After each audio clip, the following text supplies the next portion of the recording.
What's up, guys? It's Deep Stuffins here. Diablo 4 Season 1 dropped earlier this week. I started with a warrior. I got bored with a warrior. I switched to a necro, and I'm glad I did. This build that I have somewhat, sort of, kind of put together is insane. At level 41, as you've seen earlier, at level 41, we did the capstone dungeon to unlock World Tier 3. At level 41. Of course, I had a friend with me, Snake Plays. I'll link him down in the description below. Kick.com/Snake Plays, as well as myself, kick.com/Deep Stuffins. Now, let's get into the build. So here we are.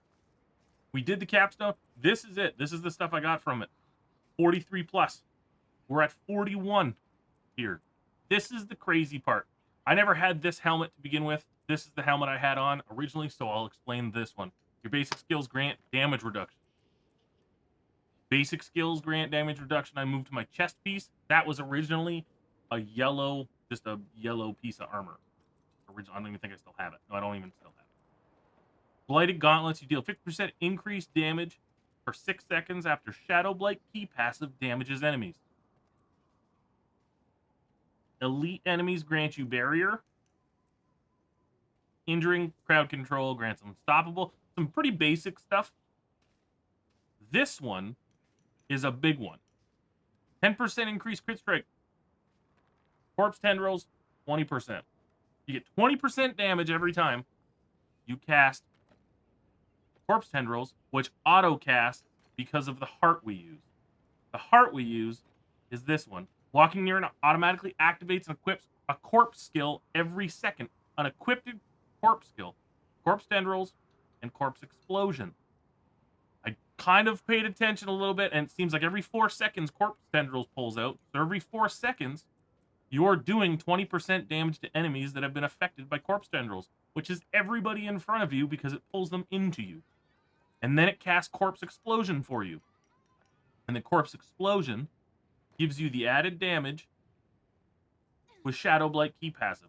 50% increased damage with Shadow Blight key passive. We up it with critical strike with bone skills. Increases your essence regeneration by 20%. Up to 10% chance to generate 30 essence hitting a vulnerable enemy. Your bone skills create vulnerable enemies. Bone Spear. Breaks into shards, and the first enemy hit is vulnerable for 3 seconds. Then this one just gives you the armor. That's a bit of survivability. It really is. When you get into Book of the Dead, sacrifice your Reapers. Gives you the 50% increased shadow damage. Sacrifice your Cold Mages for the increased damage to vulnerable enemies. And the Iron Golem for 30% increased crit strike damage. Now, the abilities. This is where I have hybridized a bit.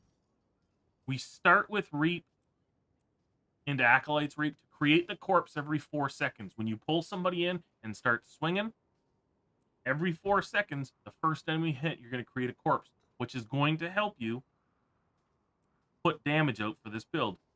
Max out Bone Spear as you normally would with most Bone Spear builds, puts us into the vulnerable. Then we get into Hued Flesh. Max that out. Chance to create corpses at the target's location. 12% chance.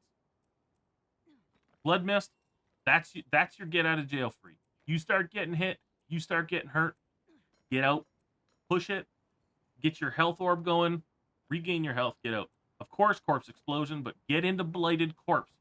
And I'll explain a little bit more when we get down to the bottom of this build here. Then you're going to do your Grim Harvest, and you're fueled by death.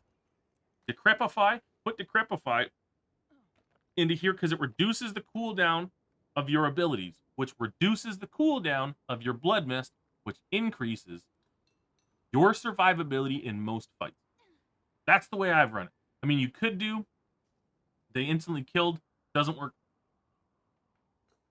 I don't run minions. I'm not worried about that. It instantly kills them. I want to be able to survive more. That's why I've run the Adorned Decrepify. You're going to max out Corpse Tendrils. You're going to go into Plagued Corpse. It makes them vulnerable, which then makes your Bone Spear work better for you because you're doing more vulnerable damage. So far, because we're only 41, I've worked on bone skills just to get to evolution. The next thing I'm going to do is I'm going to do the next 5 skills to get into terror. So the darkness skills, which is the pool from corpse explosion, will do more damage to enemies that are immobilized, stunned, and bonus damage to those that are slowed.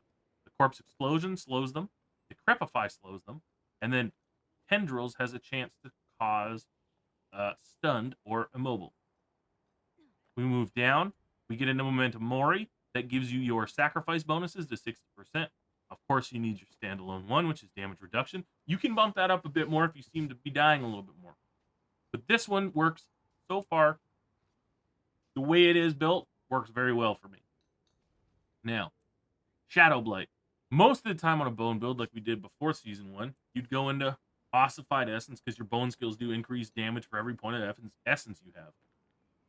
But what I found with Shadow Blight is that the blight on the ground from the corpse explosion triggers. And most of the time in most fights, this ability is activated and you get 10 times the bonus. And every 10th enemy receives damage of 151 shadow damage. So far, that's the build. I'm wanting to get into Paragon, and once we get into Paragon and start building Paragons, we can start doing more videos and looking at that further. One of the biggest things I found is a shield, and at the moment I'm running a wand because it gives damage to affected by shadow damage over time enemies. That's the one I'm really looking for. Damage to affected enemies. Critical Strike is really great. Vulnerability damage is good too because the Bone Spear is going to be throwing vulnerability damage out. So it does work, but that's the big one. Snake found one today, and it was a scythe that had, I believe it was close to 20%. Might have been 15 on the damage to affected by shadow damage over time enemies. He found one, and it works really, really well. Does a lot of damage.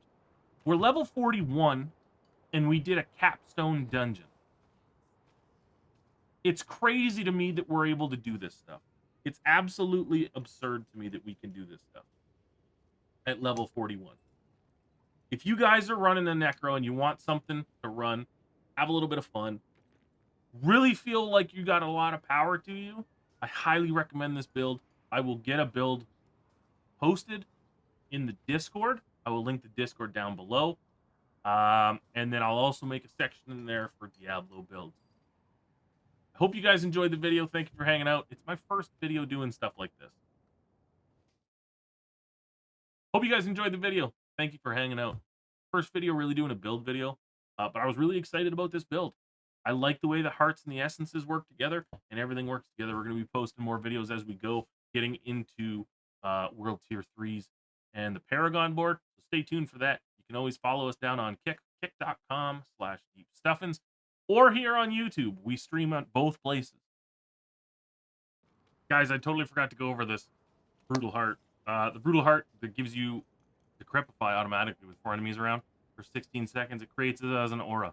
And all of these hearts cost you no essence. And then when you match it with an ability that came in with the season, up to a 10% chance to generate 30 essence with hitting vulnerable enemies with bone skills, it's huge. Decrepify bonus with the heart, totally needed. Sorry I missed it earlier. And until next time, guys, be kind to one another, love one another, and wash your hands, you filthy animals. I love you. Get stuff.